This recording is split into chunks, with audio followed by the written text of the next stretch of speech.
இன்னைக்கு மதியான சாப்பாட்டுக்கு கருவேப்பிலை உருளைக்கிழங்கு வச்சு காரக்குழம்பு தான் பண்ணியிருந்தேன். ரெசிபி ரொம்ப சிம்பிளாக தான் இருக்கும், ஆனால் டேஸ்ட்டு சூப்பராக இருக்கும். நம்மக்கிட்ட காய்கறி இல்லைனாலும் ஆத்திர அவசரத்துக்கு ஏதாவது ஒரு குழம்பு வைப்போம்ல இருக்கிறத வச்சு, அதே மாதிரி தான் இதுவும். இன்னைக்கு உண்மையிலே வீட்டில் காய்கறி ஆகிப்போச்சு, அதனால் அப்படியே இருக்கிறத வச்சு ஒரு குழம்பு வச்சு விட்டுட்டேன்.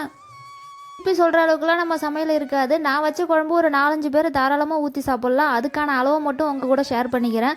இந்த குழம்புக்கு என்னென்ன தேவைன்னா, உரிச்சு வச்ச சின்ன வெங்காயம், பூண்டு, உருளைக்கிழங்கு, தக்காளி. இந்த உருளைக்கிழங்கை மட்டும் நம்ம தோல் சீவாமல் நல்லா மண் இல்லாமல் அலசி எடுத்துகிட்டு துண்டு துண்டாக கட் பண்ணி வச்சுக்கணும். இதோட தோல் தான் நல்லா அந்த குழம்புக்கு வந்து ஒரு வாசனையை கொடுக்கும்.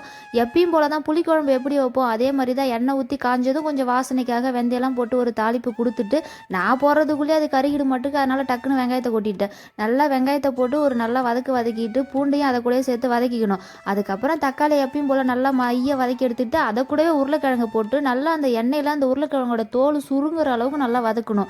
அதுக்கப்புறம் கொஞ்சமாக மஞ்சள் பொடி, எப்பயும் போல் நம்ம வீட்டு குழம்பு மிளகா பொடி இதெல்லாம் போட்டு ஒரு 4 பெரட்டி எடுத்துட்டு அதை கூடவே புளி தண்ணியெல்லாம் ஊற்றி கரைச்சி விட்டு தேவையான அளவு உப்பு போட்டு கொதிக்க வைக்கணும். அது கொதிச்சுட்டு இருக்கிற கேப்பில் இந்த குழம்புக்கு கொஞ்சம் மசாலாலாம் வறுத்து அரைச்சி எடுக்கணும். அதுக்கப்புறம் இந்திய வரலாற்றிலே முதல் முறையாக அப்படின்ற மாதிரி குருநாதா நேற்று தான் ஃபர்ஸ்ட் டைம் என்னோட கிராமத்து பேரை வந்து நான் என் திருவாயால் சொல்லிட்டேன். அது சொன்ன நேரவோ என்னவோ தெரியல, கமெண்ட் பாக்ஸில் பார்த்தீங்கன்னா ஒரே என்கொயரியாக நடந்துட்டு இருக்கு. உங்கள் கிராமத்து பேர்லாம் ஓகே, எந்த டிஸ்ட்ரிக்ட் எந்த வட்டம் பெரிய கிராமம் பேர் போன கிராமம் ஏதோ பக்கத்தில் இருக்குது அதெல்லாம் சொல்ல மாட்டிங்களான்னு வேற. ஒன்றுமே இல்லை, கடலூர் மாவட்டம் விருத்தாச்சலம் வட்டம் பரலூருக்கு பக்கத்தில் ஒரு குட்டி கிராமம் உள்ளார இருக்கும் கச்சிபெருமானத்தை, அவ்வளோதான். இதுக்கு மேலே நல்ல டீட்டெயில்ஸ் கொடுக்க முடியாது குருநாதா.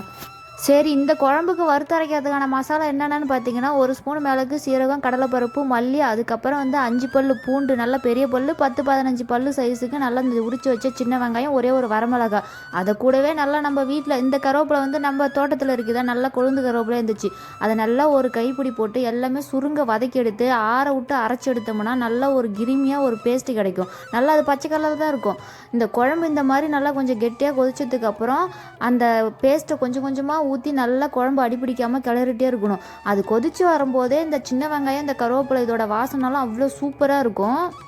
தேங்காய் வந்து ஆப்ஷனல் தான், வேணும்னா தேங்காய் சேர்த்து அரைச்சிக்கலாம். நான் வந்து தேங்காய் சேர்த்து அரைக்கல, ஏன்னா தேங்காய் சேர்த்தோம்னா நம்ம இந்த உருளைக்கிழங்கு கருவேப்பிலோட ஃப்ளேவரே மாறிடும், இந்த குழம்போட வாசனை மாறிடும். அதனால் அதுக்கப்புறம் இறக்கி வச்சு வேணும்னா தாளிப்பு கொடுத்துக்கலாம். தாளிப்பு கொடுத்தா இன்னுமே நல்லாயிருக்கும். நல்லா நல்லெண்ணெய் ஊற்றி கடுகு கருவேப்பிலெல்லாம் போட்டு தாளிப்பு கொடுத்து கிண்டி எடுத்து பார்த்தோம்னா குழம்பு அவ்வளோ சூப்பராக இருக்கும்.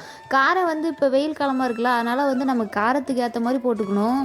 அதுக்கப்புறம் ஒரு கமெண்ட்டு, நீங்கள் சமைக்கிற சமையலை நீங்களே ஏன் சூப்பராக இருக்குன்னு சொல்கிறீங்க அப்படின்னு. நம்ம சமையலை நம்மளே சூப்பராக இருக்குன்னு சொல்லாமல் வேறு யாருங்க சொல்லுவாங்க. நான் எப்பயுமே வீடியோவில் வந்து நான் சமைக்கிற சமையல் 100% பர்ஃபெக்டாக இருக்கும். ஒரு ஷெப்பு மாதிரிலாம் நான் என்றைக்கு நான் சொன்னவே கிடையாது. நான் எப்பயுமே என்னுடைய சமையல் எக்கலை பக்கலையாக தான் இருக்கும். எனக்கு தெரிஞ்சதை உங்கள் கூட ஷேர் பண்ணுறேன், அவ்வளோதான்.